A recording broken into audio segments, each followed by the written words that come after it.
নমস্কার, আমি তন্ময়। তো আমি আজকে আসছি আপনারা যারা অতিরিক্ত গ্যাসের ওষুধ সকাল সন্ধ্যা দুপুর 3 বেলায় রেগুলার খাচ্ছেন নিয়ম না করে, তো তাদেরকে আমি সতর্ক করতে চাই। এই গ্যাসের ওষুধ আপনার যেমন উপকারী তেমনি কিন্তু খারাপ দিকও আছে। পাকস্থলীতে ক্যান্সার হতে পারে, এটা অনেকে অলরেডি মারা গিয়েছে এবং এর অনেক রেকর্ডও আছে। ক্যান্সার হয়ে অনেকে মারা গেছে। আবার মহিলাদের ক্ষেত্রে অতিরিক্ত গ্যাসের ওষুধ খেলে আয়রনের ঘাটতি দেখা দেয়। ফলে অল্প বয়সে বা অতি পরিশ্রম করলেই শরীরের হাড় ক্ষয় হয়ে যায়। শরীরের ক্ষতিকর যে জীবাণুগুলো আছে সেগুলো মারা যায় না। ফলে আমাদের শরীরে সেই ক্ষতিকর জীবাণুগুলো একসময় আমাদের ডায়রিয়া, টাইফয়েডের মতো বিভিন্ন রকমের রোগে, জটিল রোগে আক্রান্ত হই আমরা।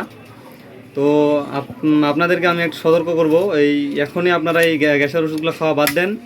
আপনার নিকটবর্তী কোনো MBBS রেজিস্ট্রেশন প্রাপ্ত ডাক্তারের কাছে পরামর্শ নিয়ে ওষুধ সেবন করেন।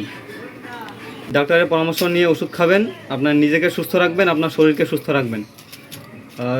ধন্যবাদ।